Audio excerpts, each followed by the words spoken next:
নমস্কার। হ্যালো ডাক্তারবাবু অনুষ্ঠানে আপনাদের সকলকে স্বাগত জানিয়ে শুরু করছি আজকের অনুষ্ঠান। আমাদের আজকের অনুষ্ঠানের বিষয় আপনার জীবনশৈলী আপনার শারীরিক ব্যথার কারণ নয় তো? আমাদের এই বিষয়ের উপরে কিন্তু অ্যাকচুয়ালি আমরা কি বলতে চাইছি, আজ আপনাদেরকে কি মেসেজ পৌঁছতে চাইছি সেটা লুকিয়ে রয়েছে।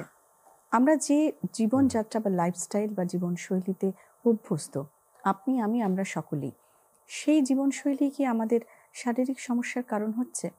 গাঁটে গাঁটে ব্যথা, ঘাড়ে, পায়ে, কোমরে, হাঁটুতে, এমনকি বিভিন্ন সন্ধিস্থল যেগুলো রয়েছে, সেই সন্ধিস্থলে যে ব্যথা, সেগুলো কি সত্যি আমাদের জীবনশৈলীর জন্যই সমস্যা হচ্ছে, নাকি অন্য কোনো কারণের সঙ্গে রয়েছে? আমরা জানবো আমাদের সঠিক অভ্যাসটা ঠিক কী হওয়া উচিত, যাতে কিনা আমরা সুস্থ থাকতে পারি, যে কোনো ব্যথা থেকে আমরা রিলিফ পেতে পারি। আসুন, আমাদের আজকের অনুষ্ঠানের বিষয় আপনার জীবনশৈলী আপনার ব্যথার শারীরিক ব্যথার সমস্যা নয় তো?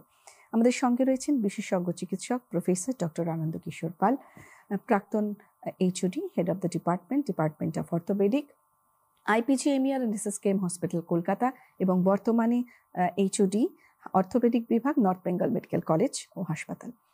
ডক্টর পাল, আপনাকে অনুষ্ঠানে স্বাগত জানাই। দর্শক বন্ধুরা, আপনারা যারা আমাদের সঙ্গে রয়েছেন, আপনারা জানেন সরাসরি ডাক্তারবাবুর সঙ্গে কথা বলার জন্য স্ক্রিনে যাওয়া ফোন নাম্বারে আপনারা কথা বলতে পারেন। একই সঙ্গে আপনারা আমাদের এই অনুষ্ঠান ইউটিউবে সরাসরি লাইভ দেখতেও পাচ্ছেন।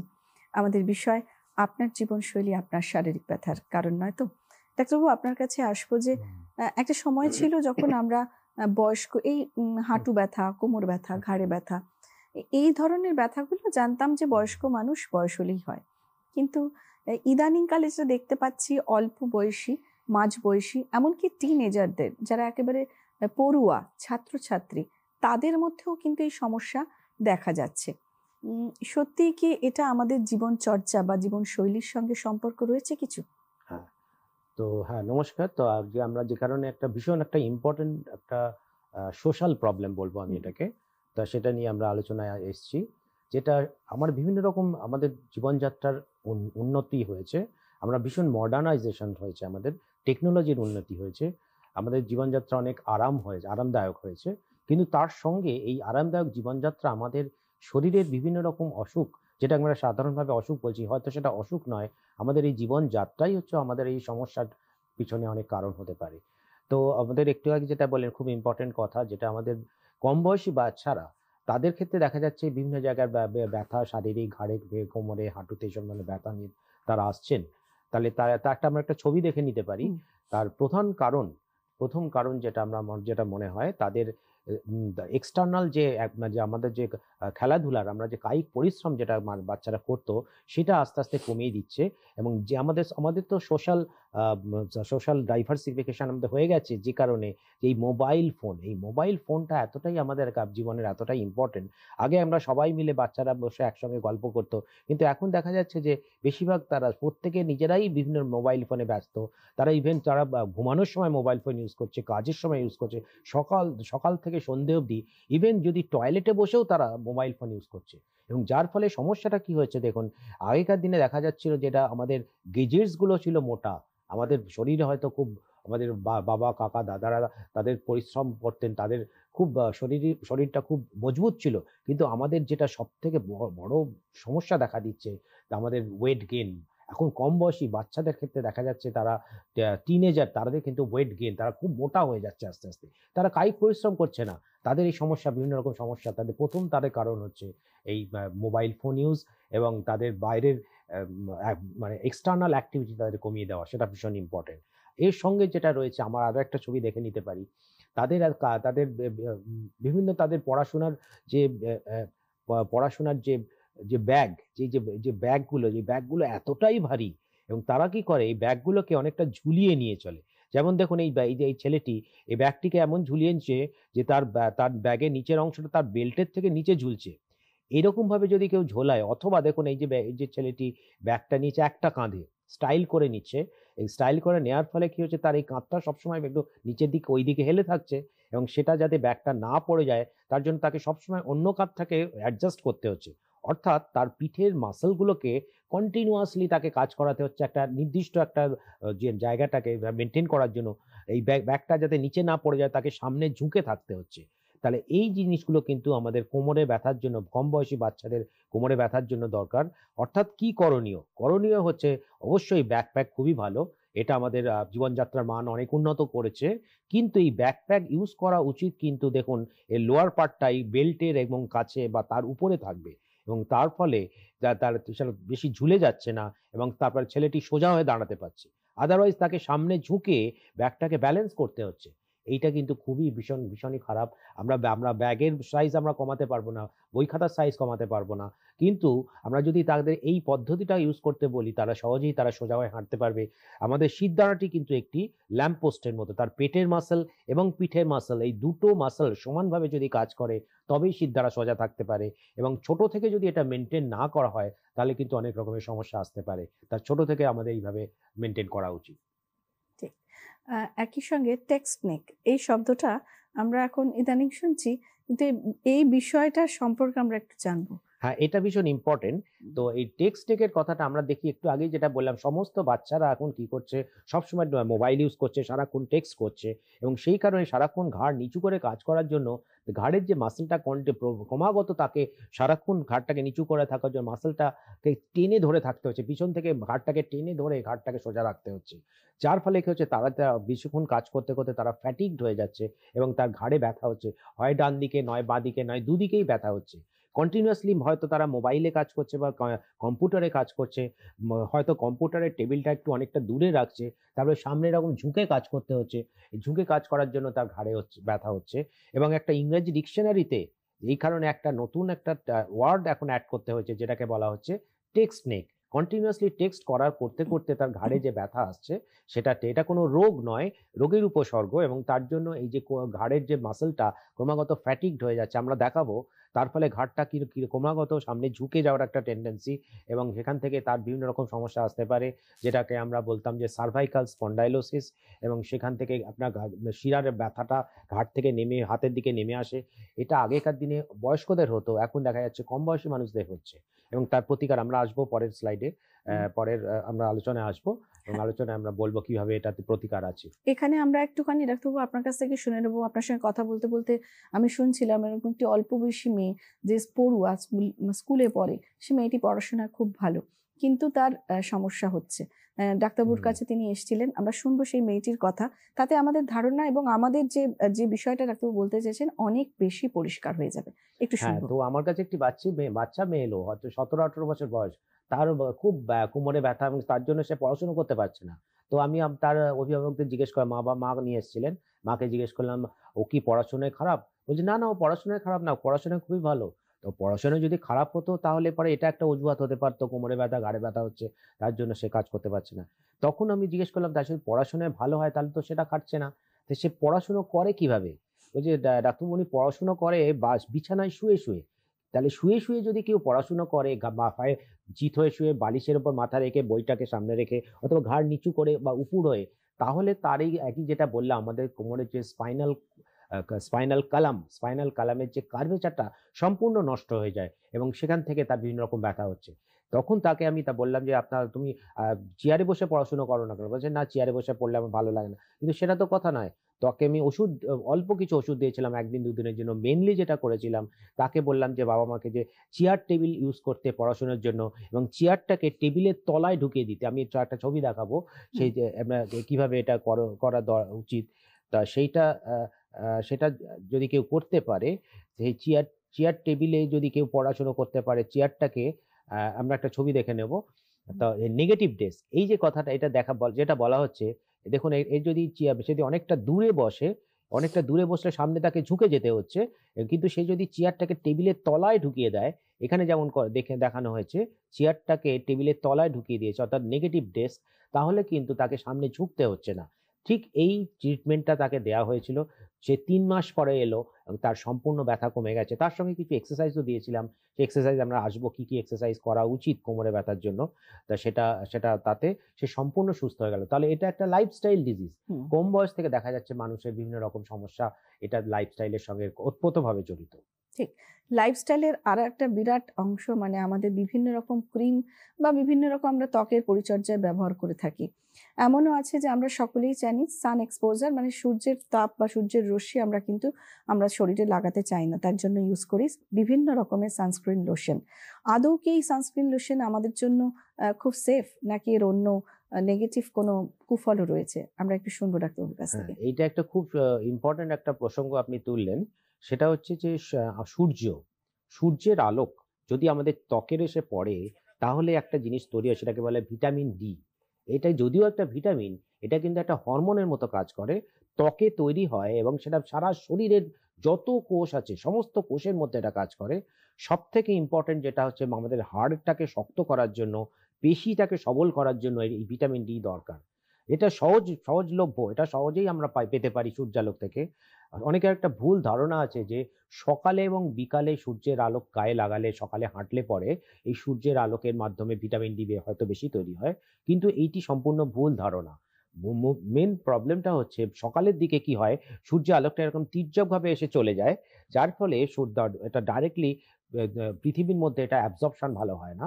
কিন্তু দুপুর ২ টোর সময়, ১২ টার সময় যদি এটা ডাইরেক্টলি এবং সূর্যটা যদি নিচে যখন আসে, তখন যদি কেউ সূর্যের আলোক গায়ে লাগায়, অর্থাৎ বেলা ১২ টার একটু আগে এবং পরে, অর্থাৎ বেলা ১০টা থেকে বিকেল ৩টের মধ্যে, এই সময়টার মধ্যে কেউ যদি সারা শরীরের ৫ ভাগের ১ ভাগ যদি কেউ এই শরীরের লাগায়, অন্তত ০.৫ ঘন্টা, তাহলে কিন্তু তার শরীরে পর্যাপ্ত পরিমাণে ভিটামিন ডি তৈরি হয়।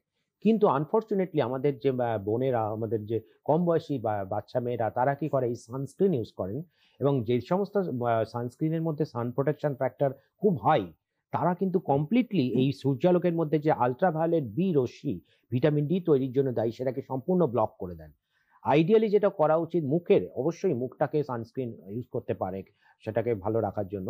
কিন্তু সারা শরীর, আমি যেটা বললাম, সারা শরীরের অন্তত ৫ ভাগের ১ ভাগ ০.৫ ঘন্টার জন্য বেলা ১০টা থেকে বিকেল ৩টের মধ্যে কেউ যদি সূর্যালোক লাগায়, তাতে পর্যাপ্ত পরিমাণে ভিটামিন ডি তৈরি হতে পারে এবং এটা এতটাই প্রয়োজনীয়, এটা শুধুমাত্র এই শারীরিক ব্যবস্থার জন্য না, সারা শরীরের বিভিন্ন কোষের কার্যক্ষমতার জন্য দরকার। কিছুদিন আগে আমরা কোভিড থেকে উঠেছি এবং কোভিড সমস্যার জন্য সমস্ত ডাক্তারবাবুরা তারা বলতেন যে ভিটামিন ডি খাওয়ার জন্য। যাদের এই ভিটামিন ডি শরীরে কম আসছে, তাদের এই সংক্রমণ হচ্ছে। অর্থাৎ এটা কতটা ইম্পর্টেন্ট। তাহলে আমরা মা বোনেদের আপনারা এই উপদেশ দেব যে তারা কিন্তু এই সানস্ক্রিন ইউজ করতে পারেন, কিন্তু মুখে ইউজ করুন, কিন্তু সারা শরীরে নয়। এবং তার যদি ইউজও করেন, অন্তত ৮.৫ ঘন্টার জন্য সকাল ১০টা থেকে ৩টে এই সূর্যালোকে নিজেদের অঙ্গ প্রত্যঙ্গের তাকে সূর্যালোকে এক্সপোজ করুন, তাতে ভিটামিন ডি যথেষ্ট পরিমাণে তৈরি হবে। ডাক্তারবাবু এই প্রসঙ্গে আরেকটা বিষয়, ভিটামিন ডি হয়তো এভাবে আমরা পাচ্ছি একরকম, এটা সবচেয়ে ভালো উপায়। কিন্তু তা সত্ত্বেও অনেক সময় দেখা যাচ্ছে বহু মানুষের ভিটামিন ডি ডেফিসিয়েন্সি হচ্ছে। তখন তারা ভিটামিন ডি বিভিন্ন রকম ট্যাবলেট তারা কিনে খাচ্ছেন। কিন্তু এটার তো নিশ্চয়ই একটা সঠিক পদ্ধতি আছে, কতদিন তিনি খাবেন? নিশ্চয়ই ডাক্তারের পরামর্শের একটা প্রয়োজন আছে। ঠিক একটু আমরা সেই বিষয়ে আপনার কাছ থেকে শুনবো। কিভাবে হ্যাঁ। সেটা হওয়া উচিত? হ্যাঁ, এটা যদি বলেন, একটু আমি ডাক্তারি পরিভাষায় বলি। ভিটামিন ডি আমাদের স্কিনে, আমাদের ত্বকে যেটা তৈরি হয়, সেটা একটা প্রোভিটামিন। অর্থাৎ সেটা আরেকটু ম্যাচিউর হওয়ার জন্য ১ম এ আসে আমাদের লিভারে। লিভারে আরেকটু ম্যাচিউর হওয়ার পরে সেটা আসে আমাদের কিডনিতে। তাতে পরিপূর্ণ ম্যাচিউর হওয়ার পরে ওই ম্যাচিউরড ভিটামিন ডি টা আমাদের শরীরে কাজে লাগে। হুম। এইবার যাদের ধরুন লিভার আগে থেকেই খারাপ বা কিডনি আগে থেকেই খারাপ, তাদের ক্ষেত্রে কিন্তু এই ধরনের ভিটামিন ডি তৈরি হলেও শরীরের পক্ষে সেটা কাজে লাগছে না। আরো একটা জিনিস হলো, এই ভিটামিন ডি তৈরি হলেই তো হবে না। ভিটামিন ডি কি করছে? এই ক্যালসিয়াম, আমাদের খাবারের মধ্যে যে ক্যালসিয়াম রয়েছে, সেই ক্যালসিয়ামটাকে আমরা হাড়ের মধ্যে ঢোকাই। তো ক্যালসিয়াম আমরা পাবো কোত্থেকে? আমরা খাবারের মাধ্যমে পাচ্ছি। আমাদের দুগ্ধজাতীয় খাবার, দুগ্ধজাত যা আছে, মায়ের দুগ্ধ থেকে শুরু করে আপনার ছানা, পনির, আপনার চিজ, আ টক দই, এগুলো সব থেকেই সেগুলো ভীষণভাবে ক্যালসিয়াম রিচ ফুড। তো ক্যালসিয়াম আমরা খেতেই হবে। কিন্তু এই ক্যালসিয়ামকে বোনের মধ্যে ঢোকানোর জন্য এই ভিটামিন ডি দরকার। কিন্তু যাদের এই অঙ্গ-প্রত্যঙ্গগুলো আগে থেকেই খারাপ, তাদের ক্ষেত্রে ভিটামিন ডি দিতে হচ্ছে। এবার ভিটামিন ডি যাদের ধরুন অসুখ রয়েছে, তাদের ক্ষেত্রে ভিটামিন ডি আগে বাইরে থেকে দিতে হয়, সাপ্লিমেন্ট করতে হয়। এজন্য বাইরের দেশে অলরেডি কিছু খাবার পাওয়া যায়, খাবারের মধ্যে অলরেডি ভিটামিন ডি মেশানো থাকে। সেই খাবার খেলেই সে ভিটামিন ডি পেয়ে যাচ্ছে। আমাদের দেশে সেটা এখনো আসেনি, সেটার জন্য আমরা ট্যাবলেট দিই, ওষুধ দিই এবং এই ওষুধটা কিন্তু একটা নির্দিষ্ট পদ্ধতিতে খেতে হয়। প্রথম বলি আমরা সপ্তাহে একটা করে একটা ভিটামিন ডি ট্যাবলেট খেতে বলি। বাচ্চাদের ক্ষেত্রে ইনজেকশন আছে, তারা ট্যাবলেট খেতে পারে না বা ক্যাপসুল খেতে পারে না, তাদের জন্য ইনজেকশন দেওয়া হয়। ৩ সপ্তাহ অন্তর ইনজেকশন আছে। মিনিমাম ২ টো বা ৩ টে ইনজেকশন দেওয়ার পর আবার ভিটামিন ডি টেস্ট করে দেখে নেওয়া হয় যে সেটা পর্যাপ্ত পরিমাণে শরীরে এলো কিনা। যদি না হয় তাহলে আবার দিতে হয়। আদারওয়াইজ একটা ট্যাবলেট আছে বড়দের ক্ষেত্রে, সেটা আমরা ট্যাবলেট দিয়ে ১ম এ দেখি। তাতে হচ্ছে সপ্তাহে একটা করে ৮ সপ্তাহ ট্যাবলেটটা খেতে হয়। তারপরে মাসে একটা করে মিনিমাম ২ বছর, কিন্তু দরকার হলে ৪ বছর এবং কখনো ১০ বছর পর্যন্ত খাওয়া যেতে পারে। এই ভিটামিন ডি যদি দরকার হয়, এটা কিন্তু আমাদের শরীরের পক্ষে আমি একটু আগেই তার ইম্পোর্টেন্স বললাম এবং এটার জন্য এটার প্রয়োজনীয়তাটা এটা মিট করা উচিত। আমরা এই মুহূর্তে নেব একটা বিরতি, ফিরে আসছি বিরতির পর, সঙ্গে থাকুন।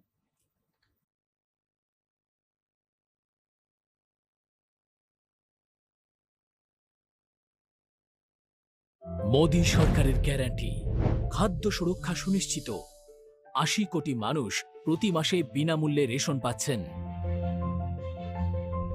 আমাদের সংকল্প উন্নত ভারত।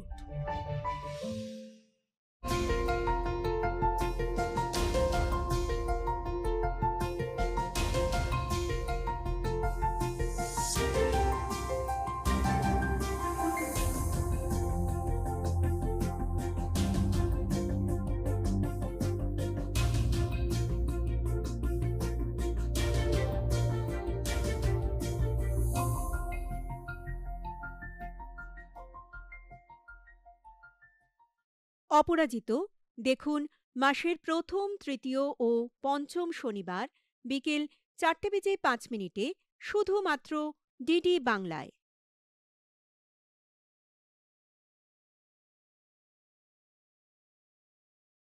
ফিরে এলাম বিরতির পর। আমাদের আজকের অনুষ্ঠানের বিষয় আপনার জীবনশৈলী আপনার শারীরিক ব্যথার কারণ নয় তো। আমাদের সঙ্গে রয়েছেন বিশেষজ্ঞ চিকিৎসক প্রফেসর ডক্টর আনন্দ কিশোর পাল। দর্শক বন্ধু, এই মুহূর্তে আপনি যারা আমাদের সঙ্গে রয়েছেন টেলিফোনে, কে রয়েছেন? নমস্কার। হ্যালো, কে আছেন? হ্যালো, আমি সোনারপুর থেকে নিতাই ভট্টাচার্য কথা বলছি। বলুন। বলুন। নমস্কার, শুভ সন্ধ্যা সঞ্চালিকা চৈতালি ম্যাডাম, এবং নমস্কার শুভ সন্ধ্যা জানাই ডক্টর আনন্দ কিশোর স্যার আপনাকে। আমার প্রশ্ন, এই জীবনশৈলী লাইফস্টাইলের কথা বলছেন, ধরুন কোন বয়সে কিরকম লাইফস্টাইল হওয়া উচিত, জীবনশৈলী হওয়া উচিত। আর আমার আরেকটি কারণ, এই যে অতিরিক্ত যে টিনেজাররা মোবাইল আসক্ত, টিনেজাররা কেন বয়স্করা হচ্ছে, যা এর থেকে বেরিয়ে আসছে, কিভাবে বেরিয়ে আসছে, মানে মোবাইল বা সোশ্যাল মিডিয়া আসক্ত যারা হচ্ছে। আর দ্বিতীয় কারণ, ধরুন অতিরিক্ত ঘুমও তো একটা জীবনশৈলীর ব্যাপার থাকে, যেমন বেশি ঘুম বা কম ঘুম, এটা কতটা পর্যাপ্ত পরিমাণে হওয়া উচিত, এগুলো জানতে চাই। আর খাদ্যাভ্যাস সম্বন্ধে, কোন বয়সে কি খাদ্যাভ্যাস, সেটাও তো জীবনশৈলী লাইফস্টাইলের মধ্যে পড়ে, কিরকম হওয়া উচিত, এগুলো সম্বন্ধে জানতে চাই। খুব ইম্পর্টেন্ট সঙ্গে কথা থাকুন। বলেছেন। নমস্কার। তিনটেই খুব ইম্পর্টেন্ট হ্যাঁ, প্রশ্ন। হ্যাঁ, প্রথমটা হলো কোন বয়সে কি লাইফস্টাইল হওয়া হ্যাঁ, উচিত? আচ্ছা, তো কোন বয়সে কি লাইফস্টাইল, একটু আগে আমরা বললাম কম বয়সী বাচ্চাদের খেলতে দিন, বাইরের অ্যাক্টিভিটি করতে দিন। তাদের যতই তাদের কাজ থাকুক, তাদের পড়াশোনার চাপ যতই থাকুক, অন্তত ০.৫ ঘন্টা ৪০ মিনিট তাদের কিন্তু খেলাধুলা করা উচিত। আমরা যে বলি ফর্ম ফলোস ফাংশন, একটা বাচ্চাকে আপনি খেলাধুলা করাবেন, যত তাকে শরীরটাকে যত সঞ্চালন করাবেন, তত শরীরটা সুগঠিত হবে। তাকে কিন্তু না খেলাধুলা করে তাকে আপনি যদি যত হাই প্রোটিন খাবার খাওয়ান, বাইরে থেকে ভিটামিন খাওয়ান, তার কিন্তু শরীর তৈরি হবে না। এই কারণেই নেচার করেছে, দেখুন যারা কায়িক পরিশ্রম করেন, যারা আমাদের মজদুর ভাইরা আছেন, যারা মোটে মজদুর, তাদের কিন্তু এত অসুখ হয় না, কোমরে ব্যথা-ট্যাথা হয় না। হয় কাদের? তাদের বয়স্ক ধনী যারা আমাদের ওদের যারা গাড়িতে চলাচল করেন, হাঁটাহাঁটি করেন না, তাদের হয়। কাজেই তাদেরকে কিন্তু যতটা পরিমাণে বাইরের খেলাধুলার মধ্যে তাদের স্কিপিং করতে বলুন, বিভিন্ন রকম আছে, আপনার সাইক্লিং করতে বলুন, আপনার জিমন্যাসিয়াম করতে বলুন, বা যেকোনো তাদের বডি কন্ট্যাক্ট গেমস করতে বলুন, সেগুলো করতে বলুন। যাতে মিডল এজেড যারা, অর্থাৎ যারা মাঝবয়সী, তাদের অনেক সময় ওয়ার্ক ফ্রম হোম করলে পরেও তাদেরকে একটা মিনিমাম টাইম, অন্তত ০.৫ ঘন্টা ৪০ মিনিট হাঁটা। এই হাঁটার জন্য, যেটা যেকোনো বয়সের মানুষ, যেকোনো রোগের যদি তার হার্টের প্রবলেমও থাকে, তাহলেও সে কিন্তু হাঁটতে পারে। খুব দ্রুত নয়, তার নিজস্ব পদ্ধতিতে সে যতটুকু পারে, এটা যদি সে হাঁটে, তাহলে হাঁটার সঙ্গে তার সারা শরীরে রক্ত চলাচল, রক্ত সঞ্চালন ভালো হয়, তার মন ভালো থাকে। আপনি দেখুন, আপনার যদি মন খারাপ লাগে, মনটা ভীষণ খারাপ, আপনি একটু হেঁটে আসবেন, দেখবেন মনটা ভালো হয়ে যাচ্ছে। অর্থাৎ হাঁটার প্রয়োজনীয়তা আছে। এটা যে কোনো বয়সে, বয়স্ক মানুষ, সে 70 বছর হোক, 80 বছর, 90 বছর, সে যদি রেগুলার একটুখানি হাঁটে, তাহলে তার শরীরটা যথেষ্ট সুগঠিত থাকবে, ভালো থাকবে। আর বেশি বয়সের দিকে কিন্তু এই কন্ট্যাক্ট গেমস করা যায় না। অর্থাৎ তাদের ক্ষেত্রে তারা হাঁটবে, তারা যথেষ্ট পরিমাণে হাঁটবে। ফ্রি এরোবিক এক্সারসাইজ 40-50 বছর বয়সের পরে কিন্তু এই কন্ট্যাক্ট গেমস আমরা অ্যালাউ করি না। তার জন্য আমরা যেটা বলি সেটা হচ্ছে যে এরোবিক্স এক্সারসাইজ, অর্থাৎ খালি হাতে যত যা যা ব্যায়াম আছে সেগুলোকে আমরা করতে, স্ট্রেচিং এক্সারসাইজ। সারা শরীরটা যত বয়স বাড়তে থাকে, শরীরটা খুব টাইট হয়ে যায়, শরীরটা ফ্লেক্সিবিলিটি চলে যায়। এই ফ্লেক্সিবিলিটি বাড়ানোর জন্য আমাদের বিভিন্ন রকমের স্ট্রেচিং এক্সারসাইজ আছে, সেগুলো আমি দেখাবো, আমার ছবিতে আমি দেখাবো, সেগুলো সে করতে পারে। যে সব থেকে ইম্পর্টেন্ট, একজন সূর্য প্রণাম, কেউ যদি রেগুলার ছোটবেলা থেকে সূর্য প্রণাম করে, সূর্য প্রণামের 12টা স্টেপ আছে, এই 12টা স্টেপ, প্রত্যেকটা স্টেপে আমাদের সারা শরীরের প্রত্যেকটা মাসলকে সে স্ট্রেচ করে। তাহলে সে যদি রেগুলার এটা করে, তাহলে তার শরীরটা নমনীয় থাকে, ফ্লেক্সিবল থাকে, তার পড়ে যাওয়ার প্রবণতা কমে যায়। বয়সকালে যেটা হয় যে পড়ে হাঁটতে হাঁটতে টলমলো হচ্ছে, পড়ে যেতে পারে, সে যতই খাবার খেয়ে, তার যত শক্তিশালী হোক না কেন, যে বয়সকালে তার হাড়ের স্ট্রেংথ কমে যায়, মাসেল স্ট্রেংথ কমে যায়, সে পড়ে যাওয়ার টেন্ডেন্সি থাকে।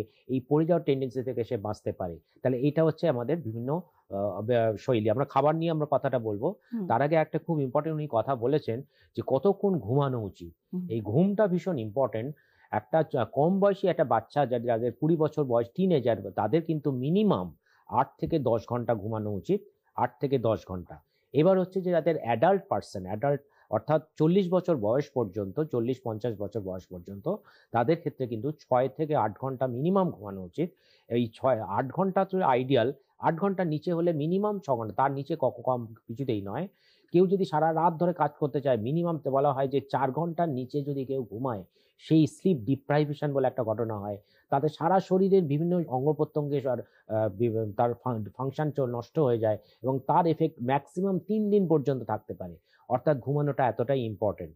এবং যদি তার বয়স বেড়ে যায়, অর্থাৎ 50-60 বছর বয়সের পরে প্রত্যেক মানুষের ঘুমের পরিমাণটা অনেকটাই কমে যায়, কিন্তু একটা মিনিমাম টাইম হচ্ছে 6 ঘন্টা। এই 6 ঘন্টা থেকে 8 ঘন্টা এই ঘুমানোটা ভীষণ ইম্পর্টেন্ট। সবাই মনে রাখবেন, এটা যদি কেউ না ঘুমায়, তার বিভিন্ন রকম সমস্যা হতে পারে, তার ডায়াবেটিস হতে পারে, তার প্রেশার বাড়তে পারে, সারা শরীরের সারা ব্যথা আসতে পারে, অস্টিওপোরোসিস হতে পারে, খাবার হজম হবে না, অর্থাৎ সমস্ত সিস্টেমের সমস্যা আসতে পারে। তো আজকে আরেকটি প্রশ্ন এটার সম্বন্ধে আমি একটা বলে নিই, যে অনেক মানুষ বলেন যে আমি শুয়ে আছি, ঘুমিয়ে আছি, ঘুম থেকে সকালে উঠলেই আমার ব্যথা হচ্ছে। আমরা আসবো ডাক্তারবাবু এই প্রসঙ্গে। আচ্ছা। আমাদের সঙ্গে আরো একজন বন্ধু টেলিফোনে রয়েছে। নমস্কার। হ্যালো, কে আছেন এই মুহূর্তে? হ্যালো। হ্যাঁ নমস্কার, কে আছেন? হ্যালো। হ্যাঁ নমস্কার, বলুন, আপনি কে বলছেন? আপনার প্রশ্ন বলুন।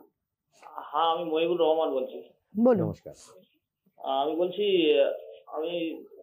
হ্যাঁ, আমি মহিবুর রহমান বলছি। আমার শরীরে প্রচন্ড ব্যথা করে, পুরো শরীর। হুম। বয়স কত আপনার? টিভি সাউন্ডটা একদম শূন্য করে দিন, টিভি সাউন্ড কমিয়ে দিন। আমার বয়স 35। আচ্ছা। কম বয়স। আপনার কি সকালে ঘুম থেকে উঠলেই ব্যথাটা শুরু হয়, নাকি কাজ করলে ব্যথা? ঘুম থেকে উঠলে ওঠার ইচ্ছা করে না, প্রচন্ড ব্যথা করে। এটা খুব সুন্দর। জাস্ট একটু আগে আপনি আমাদের সঙ্গে থাকুন, শুনতে থাকুন। আর কোনো এই সমস্যা কথাই। আছে? হ্যাঁ। না, না, এটাই জাস্ট আমি বলতেই যাচ্ছিলাম। হ্যাঁ। অনেকে বলেন যে ঘুম থেকে উঠলেই আমার ব্যথা, সারা শরীরে ব্যথা হচ্ছে।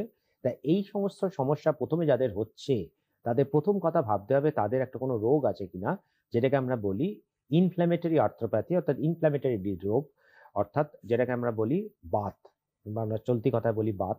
কম বয়সে অনেক মানুষের হয়, 20 থেকে 35 বছর বয়সের মধ্যে, যেটা যেইমাত্র একজন শ্রোতা বন্ধু ফোন করলেন, 35 বছর বয়স, এই টাইমটাই হচ্ছে আইডিয়াল টাইম এই অসুখটার, যেটাকে আমরা চলতি পরিভাষায় বলি বাত, গাঁটে বাত। অর্থাৎ গাঁটে গাঁটে বিভিন্ন জায়গাতে ব্যথা হচ্ছে, সকালে ঘুম থেকে উঠলেই ব্যথা হচ্ছে, এবং যদি চারটে গাঁট তার বেশি যদি ব্যথা হয়, তাহলে প্রথমেই আমাদের ধরে দেখে নিতে হবে যে তাদের বাত আসছে কিনা। এবং এই বাত হওয়ার প্রবণতাটা ছেলেদেরও হতে পারে, মেয়েদেরও হতে পারে। ছেলেদের জন্য বেশিরভাগ যেটা হয় তাদের বলা হয় অ্যাঙ্কাইলোজিং স্পন্ডালাইটিস, এবং মেয়েদের যেটা হয় তাদেরকে বলা হয় রিউম্যাটয়েড আর্থ্রাইটিস। এবং এটা যদি আপনি যে শ্রোতা বন্ধু শুনুন ভালো করে, যদি আপনার 4টে জায়গার বেশি ব্যথা হয়, তাহলে কিন্তু এই বাত আসছে কিনা আপনাকে দেখতে হবে। তার জন্য কিছু রক্তের রিপোর্ট, রক্ত পরীক্ষা রয়েছে, রক্ত পরীক্ষা করে নিয়ে সেটা দেখে নিতে হবে। এক্স-রে করে নিতে হবে। যদি আপনার কোমরে ব্যথা হয়, কোমরে আসছে কিনা তার জন্য এক্স-রে আছে, এমআরআই আছে, এগুলোকে করে দেখে নিতে হবে। এবং এখন আমাদের বিভিন্ন রকম ওষুধ বেরিয়েছে। আমাদের সমস্ত সরকারি হাসপাতালে এই ওষুধগুলোতে সম্পূর্ণ বিনামূল্যে পাওয়া যায়। এটা রোগটা যদি আপনার ডায়াগনোসিস হয় এবং তাতে যদি আপনার ওষুধ দেওয়া হয়, আপনি কিন্তু সম্পূর্ণ সুস্থ হয়ে যাবেন। এটা ছাড়া, এটা যখন আমার এক্সক্লুড হয়ে যাবে যে আপনার কোনো রোগ নেই, তাহলে পরে কেন ব্যথা হচ্ছে? আপনার কোনো অসুখ নেই অথচ ব্যথা হচ্ছে। হতে পারে একটু আগেই যেটা আমরা বললাম, ভিটামিন ডি ডেফিসিয়েন্সি, অর্থাৎ যে আমাদের আমাদের সূর্যালোকের এত সূর্যালোক পাচ্ছি আমরা, সারা রাস্তায় বেরোলেই পাচ্ছি, অথচ আমরা আমরা সেই সূর্যালোক গায়ে মাখছি না। তার ফলে আমাদের ভিটামিন ডি অভাবে যে অসুখটা হয় সেটাকে বলা হয় অস্টিওম্যালেশিয়া। এই অস্টিওম্যালেশিয়া হলে পরে সারা শরীরে ব্যথা হয়। একটু আগে যে শ্রোতা বন্ধু বললেন তারও হয়তো হতে পারে এই অস্টিওম্যালেশিয়া। তখন তাদের কি করা হবে? তাদের ওই ভিটামিন ডি দেখতে হবে কমে যাচ্ছে কিনা। ভিটামিন ডি যদি কমে গিয়ে থাকে, তার যদি কোনো অসুখ থাকে, সেই অসুখের ট্রিটমেন্ট করতে হবে। অথবা তাকে রোদে, যেটা বললাম সেটা করতে পারে, রোদের এক্সপোজ করতে হবে ০.৫ ঘন্টা। অথবা তাকে, এবার এটা যদি এক্সক্লুড হয়ে যায় তাহলে ভিটামিন ডিও ঠিক আছে, তার কোনো ওই ইনফ্ল্যামেটরি আর্থ্রোপ্যাথিও নেই। তাহলে তো এবার কি হতে পারে? এবার একটা আমরা ছবি দেখে নেব। এবার লাইফস্টাইলের সঙ্গে কি রিলেশন থাকতে পারে? এই ঘুম থেকে উঠেই যে ব্যথাটা আসছে, লাইফস্টাইলের সঙ্গে এটা ভীষণভাবে ওতপ্রোতভাবে জড়িত। আমরা একটা ছবি দেখে নিতে পারি। তা সেই যে আমরা আমরা আমরা যে বিভিন্ন রকম আমরা যে বালিশ এবং যে ম্যাট্রেস ইউজ করি, এটাও কিন্তু আমাদের বিভিন্ন ব্যথার জন্য দরকার, ব্যথার জন্য দায়ী। যেমন ধরুন কেউ এখানে অনেক উঁচু বালিশ ইউজ করেছে, উঁচু বালিশ ইউজ করার জন্য ঘাড়টা বেঁকে রয়েছে। অথবা দেখা যাচ্ছে উঁচু বালিশ ইউজ করেছে ঠিকই, কিন্তু এখানে সে একদম উপুড় হয়ে শুয়েছে, অলমোস্ট উপুড় হয়ে তার পেটটাকে পেটের বিছানার সঙ্গে লাগিয়ে শুয়েছে। অথবা দেখা যাচ্ছে তার বিছানাটা ভীষণ ফার্ম আর ভীষণ অর্থাৎ শক্ত শক্ত জায়গায় শুচ্ছে।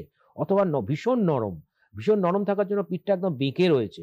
এইগুলো কিন্তু যদি হয়ে থাকে তাহলে কিন্তু তার পিঠে ব্যথা। কারণ কি, তার তার শিরদাঁড়া, নরমালি যে শিরদাঁড়াটা আমাদের কিন্তু স্ট্রেট নয়, এটা একটা কার্ভেচার আছে। কিন্তু এইভাবে শোয়ার দরুন সে হয় নিচু বালিশ নয় উঁচু বালিশ, অথবা শক্ত ম্যাট্রেস, অথবা খুব নরম ম্যাট্রেস, এই সমস্ত কারণের জন্য তার শিরদাঁড়ার কার্ভেচারটা চলে যাচ্ছে, তাহলে তার জন্য ব্যথা হচ্ছে। তাহলে কি করণীয়?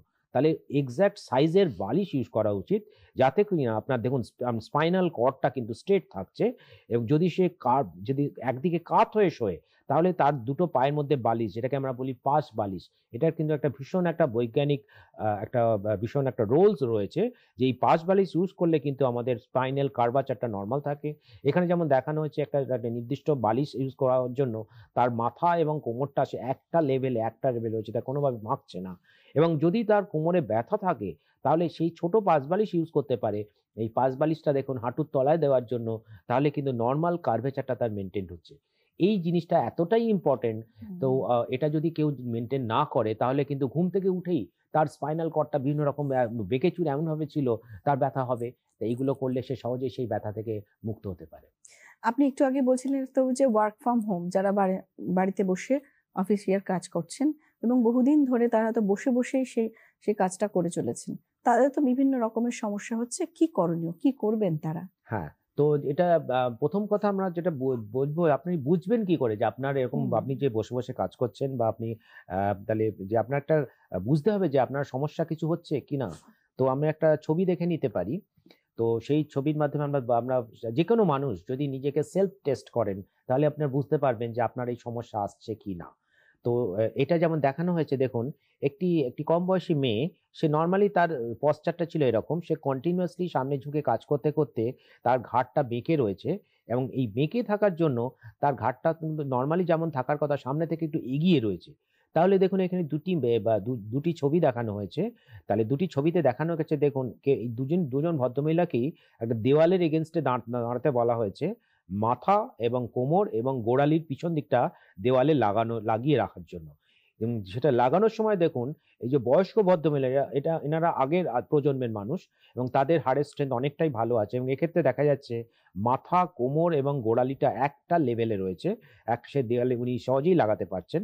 কিন্তু এখানে ইনি যিনি রয়েছেন, এনারও কোমরে ব্যথা, ঘাড়ে ব্যথা হচ্ছে, কিন্তু দাঁড়ালে পরে দেখা যায় যে তার মাথাটা সামনের দিকে ঝুঁকে আছে। তাহলে এইভাবে যদি কোনো মানুষকে আপনারা প্রত্যেকে নিজেরা টেস্ট করতে পারেন, তারা যদি এরকম মিনিমাম 5 মিনিট ধরে দাঁড়াতে, মানে একটা দেওয়ালের এগেনস্টে আপনার যদি মনে হয় দাঁড়াতে দাঁড়াতে ঘাড়টাকে একটু সামনে রাখলে ভালো হয়, অর্থাৎ ঘাড়টা দেওয়ালে রাখে আপনি দাঁড়াতে পারছেন না, তাহলে বুঝতে হবে আপনার কোমরের পিঠের মাসলগুলো দুর্বল হয়ে যাচ্ছে এবং তাকে আপনাকে কিছু করণীয় আছে। আরো হুম। একটি টেস্ট রয়েছে। আমি আরেকটি ছবি দেখে নিই, ওই সেম ছবিটা আরেকবার দেখব। তো ওইখানে আমি যদি একটি কোনো মানুষকে আমরা যদি কিছুক্ষণ বসে থাকতে বলি, এখানে বলা হচ্ছে, দেখুন একটি মানুষকে একটা চেয়ারে বসে রাখা হয়েছে 10 মিনিট এবং 10 মিনিট পরে তাকে উঠে দাঁড়াতে বলা হচ্ছে এবং উঠে দাঁড়ানোর সময় সে যদি হাতটাকে ব্যবহার করছে, হাতলে লাগিয়ে সে আস্তে আস্তে ওঠার চেষ্টা করছে, অর্থাৎ তাহলে হাতের সাহায্য নিতে হচ্ছে ওঠার জন্য। এটাকে যদি বলে গেট আপ টেস্ট, অর্থাৎ হঠাৎ করে উঠতে বললে সে যদি হাতের সাহায্য নিয়ে ছাড়া উঠতে না পারে, তাহলে বুঝতে হবে তার কোমরের জোরটা কমে গেছে। আমরা চলতি ভাষায় বলি কোমরের জোর। কোমরের জোর যার ভালো থাকবে সে তত ভালো জীবনে সফল হয়। অর্থাৎ এর পিছনে একটা বৈজ্ঞানিক যুক্তি রয়েছে। অর্থাৎ কোমর এবং কোমরের পেশি যদি দুর্বল হয়ে যায়, প্রত্যেক মানুষকে বলছি, এটা কিন্তু সহজেই ইম্পর্টেন্ট, তারা কিন্তু এটা সতর্ক হবেন এবং সেক্ষেত্রে তাদের যা করণীয় আমাদের পরে আলোচনা করছি সেগুলো করতে হবে। ঠিক। এই হাড়ের সমস্যার সঙ্গে আরো একটা সমস্যার কথা আমরা জানতে চাইবো। সেটা হচ্ছে সফট টিস্যু। সারা শরীরে সফট টিস্যুর যে সমস্যা হয়, সেই সমস্যা থেকে আমরা শারীরিক বিভিন্ন রকম ব্যথা বেদনাও হতে পারে। তো সেই বিষয়ে আমরা আসবো ডাক্তারবাবু আপনার কাছে। আমাদের সঙ্গে একজন বন্ধু রয়েছেন টেলিফোনে, একটু শুনে নেব তার কি প্রশ্ন। নমস্কার। হ্যালো, কে রয়েছেন? হ্যাঁ, নমস্কার। কে বলছেন? নমস্কার। আমরা শুনতে পাচ্ছি, আপনি বলুন। হ্যালো, দিবাকর সর্দার বলছি। বলুন আপনার সমস্যা বলুন। আমার হচ্ছে এক সাইডে বাঁ সাইডে বুকের যন্ত্রণা, হুম। বয়সটা হচ্ছে 45 বছর, আচ্ছা। আর বুকের এক সাইডে যন্ত্রণা হয়। হুম। এখানে এলাকাতে ডাক্তারের ওষুধ খাচ্ছিলাম, কি হচ্ছে না, আর 15 দিন কোনো অবস্থা আছে, যন্ত্রণা হচ্ছে বা নিঃশ্বাস নিলে ব্যথা। আপনার কি আচ্ছা। কাজ করলে ব্যথা হয় নাকি রেস্টে থাকলেও ব্যথা হয়? কাজ করলে ব্যথা না, এটা হঠাৎ করে আর 15 দিনে যন্ত্রণাটা হয়। না, রেস্টে থাকলে আপনার বিশ্রাম থাকার সময় ব্যথাটা হয় নাকি কাজ করতে করতে ব্যথা হয়? হ্যাঁ, কাজ করলে তো কষ্ট হচ্ছে, নিঃশ্বাস নিতে গেলে কষ্ট হচ্ছে। হ্যাঁ, হুম। এটা আমাদের সঙ্গে থাকুন, শুনতে এটা আমাদের অস্থিসন্ধিজনিত সমস্যা নয়। আপনার যে সমস্যাটা হচ্ছে, নিঃশ্বাসের কষ্ট হচ্ছে, আপনার যে বুকে বাঁদিকে ব্যথা হচ্ছে, এটা আমি বলবো আপনি খুব ভালো কোনো কার্ডিওলজিস্ট অর্থাৎ হার্টের যে বিশেষজ্ঞ যারা, তাদের সঙ্গে ইমিডিয়েটলি যোগাযোগ করুন এবং তার জন্য ইসিজি এবং যা যা করণীয়, হার্টের আপনার সমস্যা আসছে কিনা সেগুলো আপনাকে দেখে নিতে হবে। যত তাড়াতাড়ি সম্ভব আপনাকে এটা করে দেখিয়ে নিয়ে করলেই আপনি সুস্থ হয়ে যাবেন। হ্যাঁ, আমরা সফট টিস্যু মাসলের হ্যাঁ, যে এবার সমস্যা। সফট টিস্যু মাসল একটু আগেই যেটা বললাম, পেশি দুর্বলতা। হুম।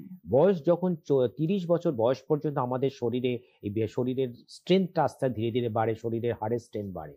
30 থেকে 40 বছর বয়সে আমরা যারা সেভিংস যতটা করেছি, অর্থাৎ সেভিংসটাকে আমরা যতটা তৈরি হয় ততটাই ভেঙে যায়, অর্থাৎ বেশি তৈরি হতে পারে না, বেশি আমরা সঞ্চয় করতে পারি না শরীরে। 40 বছর বয়সের পর থেকে ভাঙনটা বেশি হয় গঠনের চেয়ে, অর্থাৎ দুর্বল হতে থাকে। কেন কি না, আমাদের যে সেক্স হরমোন যেটা রয়েছে, আমাদের ছেলেদের ক্ষেত্রে যে টেস্টোস্টেরন হরমোন এবং পুরুষ হরমোন, এবং মেয়েদের ক্ষেত্রে যে স্ত্রী হরমোন, এটা আস্তে আস্তে ধীরে ধীরে কমতে থাকে এবং আমাদের মা বোনেদের ক্ষেত্রে 40 থেকে 50 বছর বয়সের মধ্যে এটা আস্তে আস্তে সম্পূর্ণ বন্ধ হয়ে যায়। এই সময়ে কিন্তু আমাদের ভাঙনটা বেশি হয় আর হাড় দুর্বল হয়ে যায়, পেশিগুলি দুর্বল হয়ে যায় এবং তার সঙ্গে যদি একটু আগেই যেটা বললাম ভিটামিন ডি এর অভাব, সেটা যদি ছোট থেকেই থাকে, তার আরো আগে এই ধরনের উপসর্গগুলো এসে পড়ে। তাহলে আমাদের তো আগেই যেটা বললাম যে আমাদের লাইফস্টাইলের সঙ্গে ভীষণভাবে জড়িত এই পেশি দুর্বলতা। তার সঙ্গে এই যে আমাদের জীবনের যে পরিবর্তনটা আসছে, আমাদের হরমোনগত পরিবর্তনটা, সেটা এই 40 বছর বয়সের পর থেকে আসার জন্য সারা শরীরে বিভিন্ন রকমের ব্যথা, মেজাজ খিটখিটে হয়ে যায়, খিদে হয় না, পায়খানা ঠিকমতো হয় না, সারা শরীরে বিভিন্ন রকম সমস্যাগুলো তৈরি হয় এবং সেটার মেইন সমস্যা হচ্ছে এই দুটি কারণ। একটা হলো অস্টিওপোরোসিস, যেটা হাড় দুর্বল হয়ে যাওয়া, পেশি দুর্বল হয়ে যাওয়া, আর তার সঙ্গে ভিটামিন ডি এর অভাব। এই দুটো কারণের জন্য হতে পারে। আর একটা বিষয়, সেটা আপনি বলছিলেন যে আমাদের বিভিন্ন রকম টেস্ট করানো যায়, যেগুলো ব্লাড টেস্ট আপনি পরবর্তীকালে বলছেন। আমরা একটু শুনে নেব। যখন এরকম শারীরিক ব্যথা বা যন্ত্রণা নিয়ে মহিলা বা পুরুষ নির্বিশেষে কোনো রোগী আপনাদের কাছে আসেন, সরকারি হাসপাতালে আপনাদের দেখান, তখন কি ধরনের টেস্টের অ্যাডভাইস করা হয়? হ্যাঁ, টেস্টের জন্য প্রথম যেটা আমরা করি হচ্ছে এক্স-রে। একটা আমরা এক্সরে করলে পরে আমরা বুঝতে পারি হাড়টা কতটা শক্ত আছে, হাড়ের যে নর্মাল শ্যাডো সেই শ্যাডোটা ঠিকঠাক আছে কিনা, অথবা দেখা যাচ্ছে খুব পাতলা হয়ে গিয়ে কালো হয়ে গেছে, অর্থাৎ অস্টিওপোরোসিস হচ্ছে, যেটাকে বলে পোরাস। অস্টিওপোরোসিস কথাটা মানে হলো, অস্টিও মানে হচ্ছে অস্থি, পোরাস মানে হচ্ছে ছিদ্র। ছিদ্র বেড়ে গেলে কি হবে, বা হাড়টা দুর্বল হয়ে যাবে এবং সেটা এক্সরে করলে সহজেই ধরা পড়বে। এরপর তখন আমাদের ইনভেস্টিগেশন, যেগুলো রক্তের রিপোর্ট আছে কিছু, তার মধ্যে সেই সমস্ত রক্তের রিপোর্টগুলোকে করলে সহজেই ধরা পড়ে। আরও একটি টেস্ট আছে যেটাকে বলে বোন মিনারেল ডেনসিটি টেস্ট, অথবা বডি মাস ইন্ডেক্স। এই দুটো, বোন মিনারেল ডেনসিটি এবং বডি মাস ইন্ডেক্স, এই দুটোর মাধ্যমে হাড়ের স্ট্রেংথ এবং মাসল স্ট্রেংথ মাপা যায়, এবং সেটা ফলে সহজেই আমরা ডায়াগনোসিস করতে পারি কোন রোগীর কি ট্রিটমেন্টের প্রয়োজন। আমরা আসবো যে সফট টিস্যুর যে সমস্যাটা ডাক্তারবাবু বললেন, সেটার জন্য আমরা কি করব এবং কি করব না, যাতে 40-এর পর থেকে আমরা সুস্থ থাকতে পারি। এবার আসবো সে বিষয়, কিন্তু এই মুহূর্তে নেব একটা বিরতি। বিরতির পর ফিরে আসছি ডাক্তারবাবুকে সঙ্গে নিয়ে। সঙ্গে থাকুন। Food habit.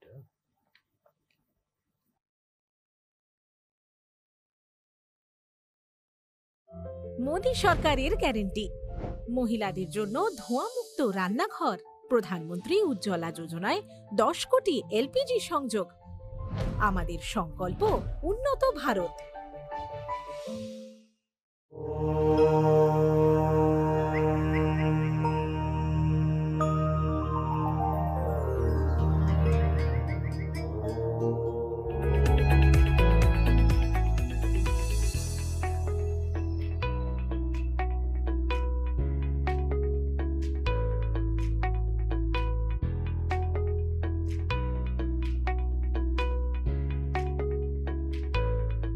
ভালো থাকুন।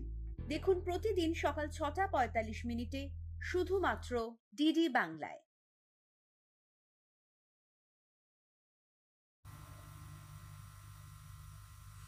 ফিরে এলাম বিরতির পর। আমাদের আজকের অনুষ্ঠানের বিষয় আপনার জীবনশৈলী আপনার শারীরিক ব্যথার কারণ নয় তো।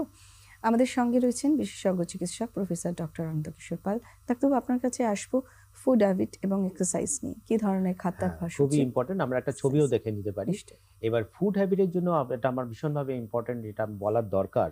সেটা হচ্ছে আমাদের, দেখুন এখানে আমরা দেখাচ্ছি যে ডান দিকে যত আমাদের ন্যাচারাল ফুডস দেখানো হয়েছে, বাঁ দিকে দেখা যাচ্ছে ফাস্ট ফুড দেখানো হয়েছে। এই ফাস্ট ফুড হচ্ছে আমাদের জীবনের এখন একটা অঙ্গ প্রত্যঙ্গভাবে জড়িত হয়ে পড়েছে। তো কিন্তু এখানে দেখা যাচ্ছে, দেখুন অনেকে বলবেন যে দেখুন আমি তো চিজ পপকর্ন খাচ্ছি, চিজের মধ্যে ক্যালসিয়াম রয়েছে, এটা আমাদের পরবর্তী প্রজন্মের জন্য ভীষণই লুক্রেটিভ। কিন্তু দেখুন এই চিজ পপকর্নের সঙ্গে যদি কেউ ঠান্ডা জিনিস খায়, অর্থাৎ কোল্ড ড্রিঙ্কস, তাহলে সমস্যাটা কি হচ্ছে দেখুন। ঘিটা যদি আপনি ফ্রিজে রেখে দেন, সেটা তো শক্ত হয়ে যায়, সেটা ব্যবহারের অযোগ্য হয়ে যায়। তাহলে সেক্ষেত্রে তো ব্যবহার করতে গেলে তাকে গরম করতে হয়। তাহলে চিজের মধ্যে যে ক্যালসিয়াম আছে, সেটা যদি আপনি ঠান্ডার সঙ্গে খান, একই সঙ্গে খান, তাহলে সেক্ষেত্রে এটা পেটের মধ্যে গিয়ে সেটা জমে গিয়ে সেটা শরীরের মধ্যে ঢোকে না, সেটা পায়খানার সঙ্গে বেরিয়ে যায়, সেটা সম্পূর্ণ নষ্ট, তার মানে শরীরে ঢুকলো না। কিন্তু তার সঙ্গে যদি কেউ গরম কিছু খায়, অর্থাৎ এখানে যেমন কফি দেখানো হয়েছে, যদি কফি খায় অথবা ঠান্ডা জিনিসটাকে একটু গ্যাপ দিয়ে খায়, দুটো একসঙ্গে না খায়, তাহলে কিন্তু সেটা সেই সমস্যার সমাধান হতে পারে। এবার ন্যাচারাল ফুডস, এইটাই হচ্ছে সব থেকে আইডিয়াল। যত বয়স বাড়বে তত ন্যাচারাল ফুডের দিকে যেতে হবে। কম বয়স থেকে বয়স বাড়লে পরে যত আমাদের, দেখুন এটা আমাদের এই জিনিসগুলো কমাতে হবে, ন্যাচারাল ফুডের জিনিসগুলোকে বাড়াতে হবে। তার মধ্যে ভুট্টা, আমাদের সিরিয়ালস, লেগুমস যেগুলো রয়েছে, বিভিন্ন ফ্রুটস, যেগুলো ন্যাচারাল যে ফ্রুট, যদি সিজনে যা যা পাওয়া যায় সেইগুলোকে আমাদের বাড়াতে হবে। আর সব থেকে আমরা ইম্পর্টেন্ট যেটা মা বোনেদের ক্ষেত্রে আমরা বলি, সেটা হচ্ছে যে যত বয়স বাড়বে, একটু আগেই বললাম আমাদের স্ত্রী হরমোনটা আস্তে আস্তে কমতে থাকে, তাহলে কি করবেন? তাহলে তাদের ক্ষেত্রে এই অস্টিওপোরোসিসটা আগে আসে ছেলেদের ক্ষেত্রে, ছেলেদের 50-60 বছর বয়সে যদি সেই সমস্যা আসে, মা বোনেদের ক্ষেত্রে সেটা আসে 40-45 বছর বয়সে। তাহলে কি করবেন? সারা শরীরে ব্যথা, মেজাজ খিটখিটে হয়ে যাচ্ছে, খিদে হচ্ছে না, ঘুম হচ্ছে না, ঘুম কমে যাচ্ছে, অর্থাৎ ইস্ট্রোজেন কমে যাচ্ছে। তার জন্য আমরা বলি খুব সহজ উপায় আছে। ফাইটো ইস্ট্রোজেন, অর্থাৎ আমাদের যে সয়াবিন আছে, সয়াবিন দুরকম ভাবে পাওয়া যায়। বড় বড় সয়াবিনের যে দানা পাওয়া যায়, সেটা দিয়ে অনেকে তরকারি করেন। আর একটা হচ্ছে সয়াবিনের ডাল পাওয়া যায়, খুব ছোট ছোট পাওয়া যায়, সেটা যে কোনো মুদির দোকানে খুবই সস্তা, কিন্তু তার মধ্যে প্রচুর পরিমাণে ফাইটো ইস্ট্রোজেন, অর্থাৎ উদ্ভিদ কিংডম যে ইস্ট্রোজেন তৈরি করে, সেইগুলো তার মধ্যে আছে। এবং আমাদের মা বোনেরা এই 40-50 বছর বয়সের মধ্যে এই ধরনের উপসর্গে যদি ভোগেন, তাহলে 5টা থেকে 7টা ওই সয়াবিনের ডাল সকালবেলা ভিজিয়ে রাখবেন এবং রাত্রিবেলা বিকেলের দিকে ওই মুড়ির সঙ্গে খেয়ে নেবেন, তাহলে কিন্তু যথেষ্ট পরিমাণে ইস্ট্রোজেন পাবেন এবং এই সমস্যা থেকে সমাধান হতে পারে। আরও একটি সমস্যা হচ্ছে যে পেট পরিষ্কার রাখতে হবে। যাই বড় কথায় বলে পেট যার ভালো তার সমস্ত রোগ কোনো রোগ তাকে স্পর্শ করতে পারে না। বয়স যত বাড়তে থাকে আমাদের সারা শরীর যেমন রিজিড হয়ে যায়, আমাদের পাকস্থলীর যে মাসলগুলো সেটাও রিজিড হয়ে যায়, অর্থাৎ আমাদের কনস্টিপেশন হতে থাকে। তাই কনস্টিপেশন থেকে মুক্ত হতে গেলে দুটো ন্যাচারাল জিনিস আমি বলবো, সেটা হচ্ছে একটা হচ্ছে চিরতা বা কালমেঘ।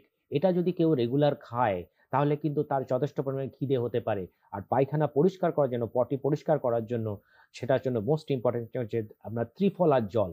ত্রিফলা হচ্ছে আমলকি, হরিতকি, বয়রা। ত্রিফলা আমাদের মুদির দোকানে খুব অল্প পয়সায় পাওয়া যায়। কেউ যদি রেগুলার যদি ভিজিয়ে রাখেন রাত্রিবেলা, রেগুলার যদি কিছুদিন খাওয়ার পর সে নর্মাল হয়ে যায় তাহলে বন্ধও করতে পারেন। তাহলে বিকেলের দিকে ভিজিয়ে রাখলেন, সারা রাত ভেজানো থাকলো, সকালবেলা 1 গ্লাস জল, ওই পুরো জলটা আপনি খালি পেটে খেয়ে নেবেন। অথবা একটু গরম জলে অল্প একটু লেবু দিয়ে গরম জলটা খেয়ে নেবেন, পেট পরিষ্কার হবে। পেট যদি পরিষ্কার না হয় আপনি যাই খান না কেন আপনার শরীর লাগবে না এবং বিভিন্ন রকম সমস্যা তৈরি হতে পারে। এবার আমরা আসবো এক্সারসাইজে, কিন্তু এই মুহূর্তে আমাদের সঙ্গে আর একজন বন্ধু রয়েছেন টেলিফোন। নমস্কার, কে রয়েছেন? হ্যালো, নমস্কার, কে বলছেন? হ্যালো। হ্যাঁ নমস্কার, বলুন আপনার প্রশ্ন বলুন। হ্যালো। হ্যাঁ হ্যালো, আমরা শুনতে পাচ্ছি, আপনি বলুন। আমি দমদম থেকে স্বপন কুমার ভৌমিক বলছি। বলুন। বলুন। দমদম থেকে বলছি। আমার পায়ের হাঁটুতে না, ডান পায়ের পাটাটা ব্যথা, এটা মাঝে মাঝে হচ্ছে, আবার আপনার থেকে ছেড়ে যাচ্ছে। পায়ের ডান পায়ের বুড়ো আঙুল এবং পায়ের পোস্টান, যেটা ফুট বলা হয়, সেটা ব্যথা হচ্ছে দীর্ঘদিন ধরে। আবার নর্মাল খাওয়া দাওয়া করলে পরে কমে যাচ্ছে। কারণটা কি আমি তো জানতে চাই। আর তেল মালিশ করছি, একটু সেচ থেকে দিচ্ছি। সাধারণ লোকজন বলছেন যে এটা আর্থ্রাইটিস মতো হয়েছে বা বয়স হয়েছে, যখন আর্থ্রাইটিস হবে এরকম ব্যাপার। আমি ডাক্তার সাহেব থেকে একটু জানতে চাইছি যে কারণটা কি, এটা কি প্রকৃত ঘটনাটা কি? এটা কতদিন থেকে ভুগছেন আপনি? হাঁটু না, এটা কতদিন ভুগছেন? কতদিন ধরে হচ্ছে এটা? কতদিন ধরে আপনার এই সমস্যা হচ্ছে ব্যথা? ধরুন 2-3 মাস, কিন্তু কন্টিনিউ না, মাঝে মাঝে। বুঝতে পেরেছি। আবার সেরে যাচ্ছে, আবার সেরে যাচ্ছে। যেমন আজকে এখনই কথা হচ্ছে, আমি চলতে পারছি না এরকম অবস্থা। সকাল থেকে মালিশ করে গরম সেক দেওয়ার পরে একটু রিলিফ পাচ্ছি।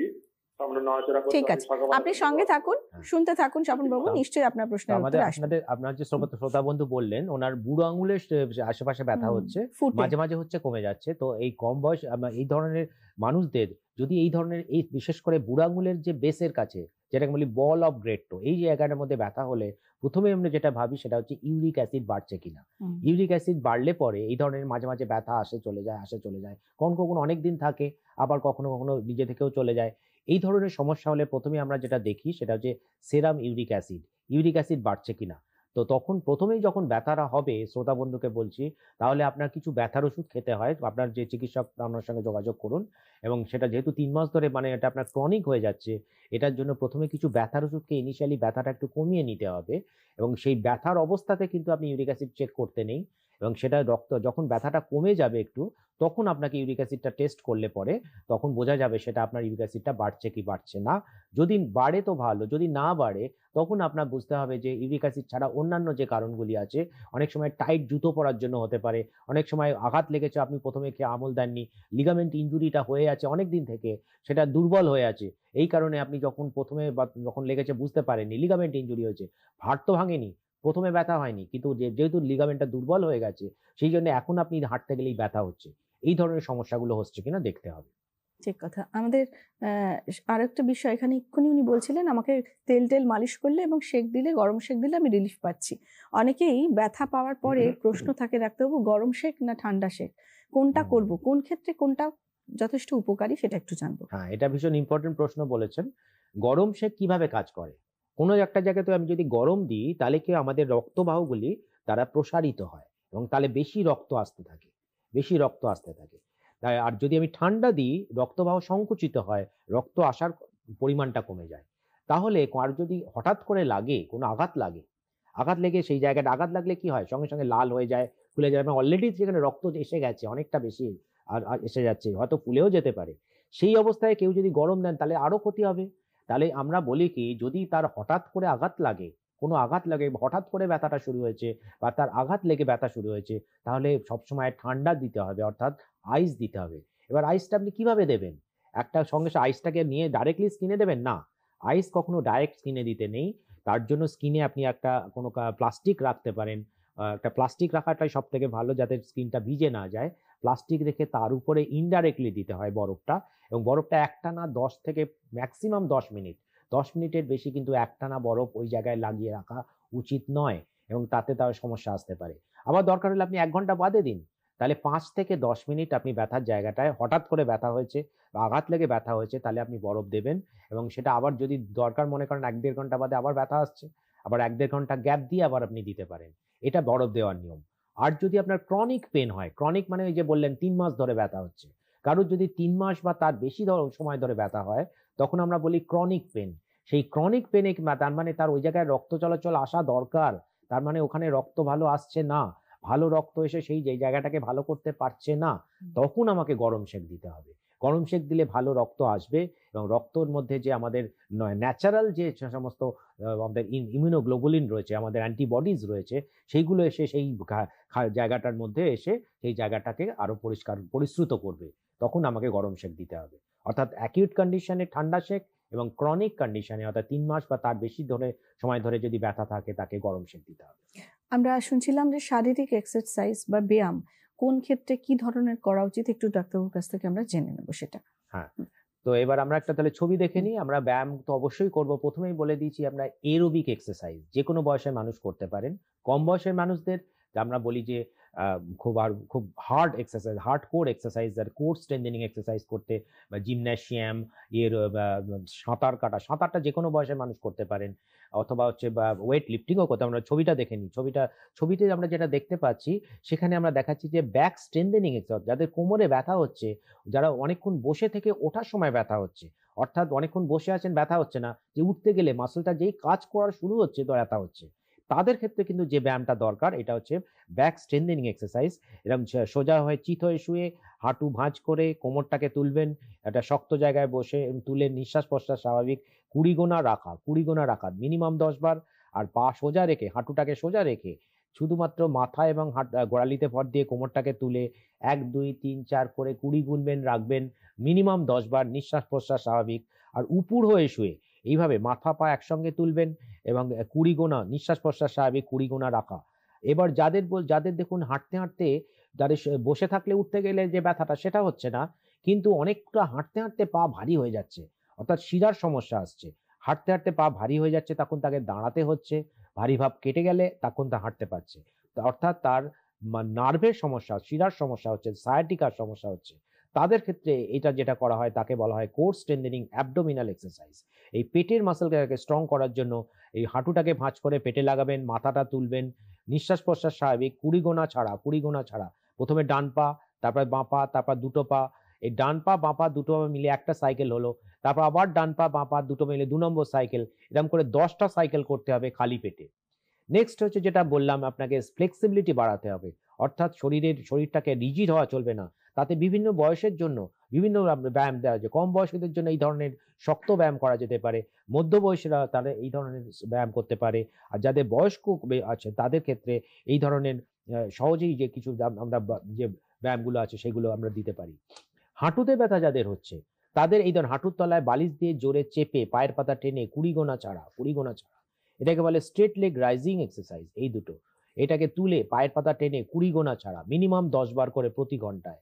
আর চেয়ারে বসে স্ট্রেট পিঠটাকে সোজা রেখে, পাটাকে সোজা রেখে, পা মেঝের সঙ্গে প্যারালাল থাকবে, পায়ের পাতা টেনে 20 গুনবে হাফ নামাবে, যতক্ষণ না হাঁটু ধরে আসছে। একটা পা কমপ্লিট হলে তারপরে অন্য পায়ে যাবে। এটা হচ্ছে হাঁটু ব্যথার এক্সারসাইজ। যাদের গোড়ালিতে ব্যথা হচ্ছে, যাদের পায়ে ব্যথা হচ্ছে, তাদেরকে এটাকে টিপটো এক্সারসাইজ, আঙুলের উপর ভর দিয়ে 20 গুনবে ছাড়বে। গামছা বা কাপড়ের মাধ্যমে, গামছা দিয়ে কাপড়টাকে এদিকে টানা হচ্ছে, পা দিয়ে বাধা দিচ্ছে, অথবা শুধুমাত্র খালি পায়ে ডান পা বা পাটাকে ডান দিক বাদিক নাড়ানো, এটা করতে পারে। এছাড়া যাদের স্ট্রেচিং এক্সারসাইজ, একটু আগে আমরা যেটা বললাম, যেটা হচ্ছে সূর্য প্রণামের 12টা ভঙ্গিমা, এটা যদি কেউ রেগুলার প্র্যাকটিস করে, তার শরীর প্রচন্ড নমনীয় হবে। এছাড়া বয়স্ক মানুষ, এটা বাইরের দেশে আমাদের বলা হয়, একটা স্পেসিফিক নাম দেওয়া হয়েছে, তাই চি এক্সারসাইজ। এটা স্পেসিফিকলি কিছুই না, এটা হচ্ছে ফ্রিল্যান্স ড্যান্সিং। যে কেউ যদি একটা লাইট মিউজিকের সঙ্গে যদি তার শরীরটাকে বিভিন্ন রকম সঞ্চালন করে, তাহলে দুটো সুবিধা, একটা রক্ত চলাচল হচ্ছে, পেশি সবল হচ্ছে, তার সঙ্গে ব্যালেন্সের কাজ হচ্ছে। বয়সকালে ব্যালেন্সের অসুবিধা হয়, পড়ে যাওয়ার টেন্ডেন্সি হয়ে যায়। তাহলে এই ধরনের মানুষ যদি ব্যালেন্সটাকে যদি ঠিকমতো রেগুলার প্র্যাকটিস করে, ব্যালেন্সিং এক্সারসাইজ প্র্যাকটিস করেন, তাহলে কিন্তু সে উপকৃত হবে। অনেক ধন্যবাদ ডক্টর পাল অনুষ্ঠানে গুরুত্বপূর্ণ পরামর্শ দেওয়ার জন্য। দর্শক বন্ধুরা, আপনারা যারা আমাদের সঙ্গে রয়েছেন নিশ্চয়ই বুঝতে পারছেন আমাদের জীবনশৈলী কিন্তু আমাদের সমস্যার কারণ হয়ে দাঁড়াচ্ছে। সুতরাং যে কোনো ব্যথা থেকে যদি আমরা রিলিফ পেতে চাই, তাহলে জীবনশৈলীকে ঠিক করতে হবে। ডাক্তারবাবুর পরামর্শ মতন যে পশ্চাৎ যেরকম নিয়ম অনুযায়ী চলানো উচিত, সেই নিয়মগুলোকে আমরা ফলো করব। নিজেদের সুস্থ রাখবো, পারিপার্শ্বিক সকলে সুস্থ রাখার চেষ্টা করব। আজকের মতন অনুষ্ঠান এই পর্যন্তই। সকলে ভালো থাকবেন, সুস্থ থাকবেন। নমস্কার।